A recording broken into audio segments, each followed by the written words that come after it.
அன்பான சகோதரர்களே, divine Shalom ஊழியங்கள் மூலம் உங்களுக்கு ஆசீர்வாதத்தையும் வாழ்த்துதலையும் நாங்கள் தெரிவிக்கின்றோம். ஒரு விசை ஜெபம் செய்வோம். கர்த்தாவே, உம்முடைய பிள்ளைகளாகிய நாங்கள் ஜெயம் கொண்டு உமக்குள் நாங்கள் ஜீவிக்க, உம்முடன் என்றும் ஜீவிக்க உங்களுடைய பரிசுத்தாவின் அபிஷேகத்தை தாருங்கள். ஜெயம் கொள்ள உம்முடைய தூய ஆவின் அபிஷேகம் நமக்கு தேவை. தூய ஆவியினால் எங்களை நிரப்புங்கள். உடைய வார்த்தைகளினால் எங்களை நிரப்புங்கள். அவர்களின்படி நாங்கள் செயலாற்ற கிருபை தாருங்கள். இயேசு கிறிஸ்துவின் ஜீவனுள்ள நாமத்தில் ஜெபிக்கிறோம் பரம தந்தையே, ஆமேன். அன்பானவர்களை, வேத பாடமாக வெளிப்படுத்தின விசேஷம் 2ஆம் அதிகாரம் 7ஆம் வசனத்தை நாங்கள் வாசிக்க கேட்போம். ஆவியானவர் சபைகளுக்கு சொல்லுகிறதை காதுள்ளவன் கேட்க கடவன். ஜெயம் கொள்ளுகிறவன் அவனோ, அவனுக்கு தேவனுடைய பரதேசின் மத்தியில் இருக்கிற ஜீவ விருட்சத்தின் கனியை புசிக்க கொடுப்பேன் என்றெழுது.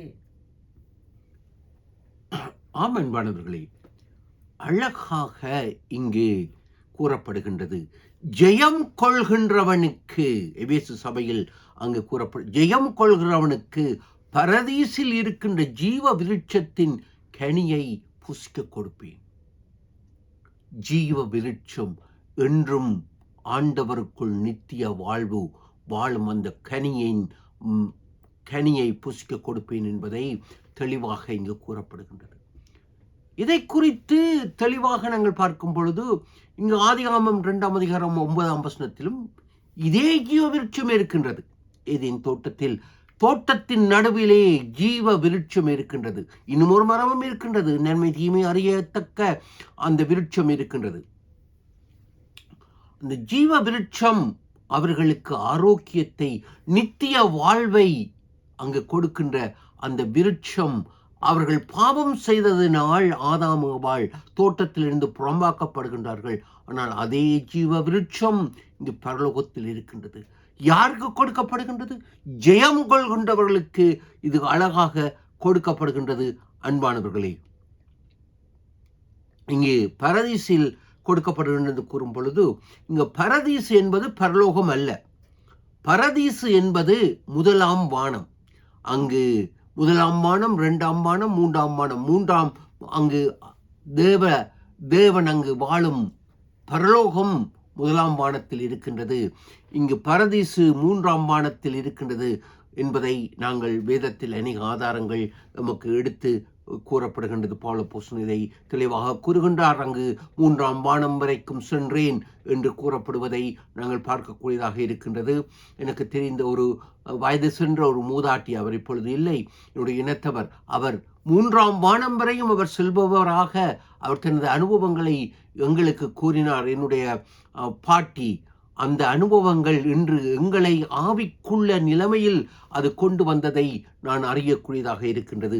அன்பானவர்களே, இங்கே இந்த பரதீசு என்பது அங்கு பழைய ஏற்பாட்டு பரிசுத்தவான்கள், புதிய ஏற்பாட்டு பரிசுத்தவான்கள் அங்கு இளைப்பாறும் அது இடமாக இங்கு எமக்கு விளக்குவதை காணக்கூடியதாக இருக்கின்றது. இயேசு கிறிஸ்து சிலுவையில் மரிக்கப்பட்ட பின்பு, அவர் 2ஆம் வருகைக்கு பின்பு அங்கு பரலோகத்துக்கு நாங்கள் செல்ல முடியும். அப்பொழுது நாங்கள் இப்பொழுது இளைப்பாறும் இடம், கிறிஸ்துவுக்குள் மரிக்கின்றவர்கள் இங்கு பரதீசில் இருப்பார்கள் என்பதை தெளிவாக வேதத்தில் அநேக ஆதாரங்கள் நமக்கு எடுத்து கூறுகின்றது. அன்பானவர்களே, இதைத்தான் ஆண்டவர் இயேசு கிறிஸ்து லூக்கா சுவிசேஷம் 16ஆம் அதிகாரம் 19ஆம் வசனம் முதல் 26ஆம் வசனத்தில் தெளிவாக கூறுகின்றார். அங்கு ஐஸ்வர்யவான் உடைய அவன் விளக்கம் கூறும் பொழுது, லாசரு அங்கு ஆபிரகாமின் மடியில் இருக்கின்றான். ஆம், இது 3ஆம் வானம், இந்த பரதீசைத்தான் இங்கு விளக்குவதை காணக்கூடியதாக இருக்கிறது. அது மேல் பாதாளம் என்று அழைக்கப்படுகின்றது. பரதீசு அதை பார்க்கக்கூடியதாக இருப்பதை அங்கு நாங்கள் அறியக்கூடியதாக இருக்கின்றது. அன்பானவர்களே, மேலும் நாங்கள் பார்க்கும் பொழுது இன்றைய நாளில் அநேக திரிபு கொள்கைகள் இன்று செயல்பட்டு கொண்டிருக்கின்றன. இங்கு ஆண்டவர் இந்த கல்வனை பார்த்து, சிலுவையில் அறையப்பட்ட கல்வனை பார்த்து, இன்று நீ என்னுடனின் பரதீசில் இருப்பாய் என்பதை தெளிவாக கூறுவதை நாங்கள் பார்க்கின்றோம். யோவான் சுவிசேஷத்தில் அழகாக இங்கு கூறப்படுகின்றார். கள்வனை பார்த்து, இன்று நீ என்னுடன் பரதீசில் இருப்பாய். ஆம், யாருக்கு ஜெயம் கொள்கின்றவனுக்கு என்று நாங்கள் வெளிப்படுத்தல் நிருபத்தில் கூறப்படுகின்றது. இங்கு ஆண்டவர் சிலுவையில் அறையப்பட்ட கள்வனை பார்த்து, இன்று நீ என்னுடன் பரதீசில் இருப்பாய். அன்பர்களே, இதை குறித்து அநேக விளக்கங்கள், தவறான விளக்கங்கள் என்று கூறப்பட்டு கொண்டிருக்கின்றது.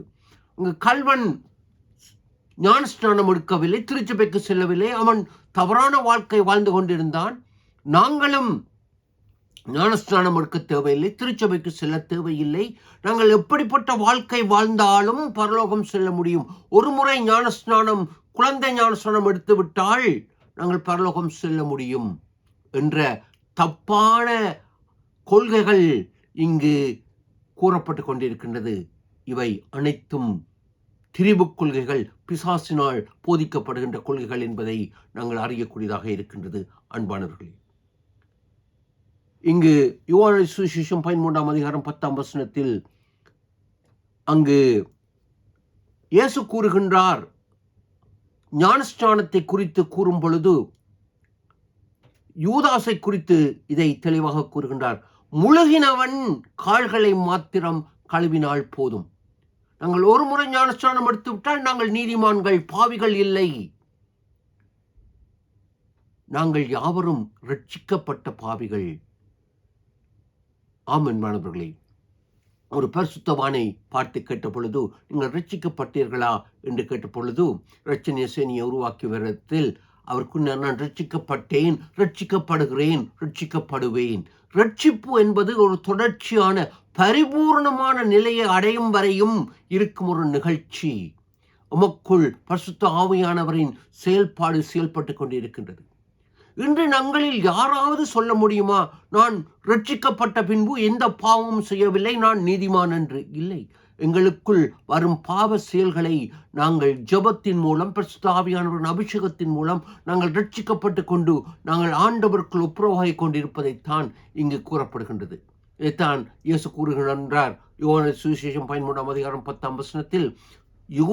யூதாசை குறித்து கூறும்பொழுது, அவன் அசுத்தம் உள்ளவன், முழுகினவன் கால்களை மாத்திரம் கழுவினால் போதும். உங்களில் நீங்கள் சுத்தமாய் இருக்கின்றீர்கள், ஆனால் எல்லோரும் அல்ல. அந்த எல்லோரும் என்று கூறப்பட்டது யூதாசை எடுத்து கூறுவதை நாங்கள் பார்க்கக்கூடியதாக இருக்கின்றது.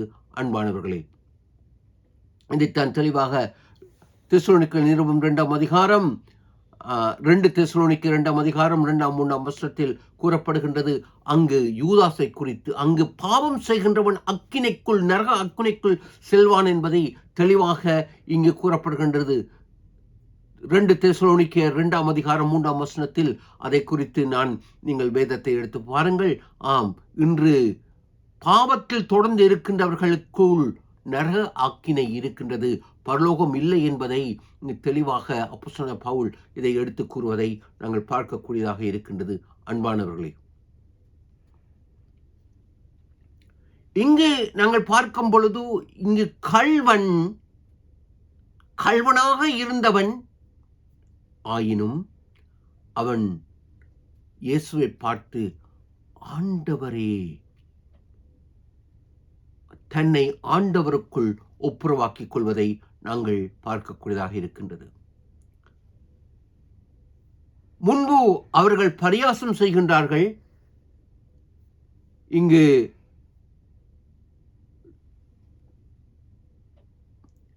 லூக்கா சுவிசேஷத்தில் தெளிவாக நாங்கள் பார்க்கின்றோம். 40ஆம் வசனம் முதல் அங்கு பார்க்கின்றோம். மத்தேயு சுவிசேஷம் 27ஆம் அதிகாரம் 40 முதல் 43ஆம் வசனங்களில் அவர்கள் பரியாசம் செய்கின்றார்கள் இயேசுவை பார்த்து.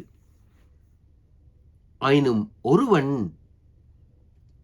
முன்பு இருவரும் பரியாசம் செய்தவர்கள், இப்பொழுது ஒருவன் மற்றவனை பார்த்து கடிந்து கொண்டு, நீ இப்படி பரியாசம் செய்வது கூடாது, நாங்கள் நியாயப்படி தண்டிக்கப்படுகின்றோம், உனக்கு தேவனை குறித்த பயம் இல்லையா? ஆம், இவனுக்குள் முதலில் வந்தது தேவனை குறித்த பயம். ஆமென். அவன் தன்னை ஆண்டவருக்குள் ஒப்புக் கொடுக்கின்றான். அவன் இந்த உலகத்துக்குரிய காரியங்களை அல்ல, பரலோகத்துக்குரிய காரியங்களை பார்த்து, ஆண்டவரே உம்முடைய வருகையில் என்னை நினைவு கூரும். சிந்திப்போம். இவனுக்குள் நடந்த மாற்றம் என்ன, அதன் காரணம் என்ன? அடுத்த வாரம் இதன் தொடர்ச்சியை நான் உங்களிடத்தில் பகிர்ந்து கொள்ள வாஞ்சிக்கின்றேன். நன்றி. தேவன் உங்களை ஆசீர்வதிப்பார். பிதா, குமாரன், பரிசுத்த ஆவியின் நாமத்தில். ஆமென்.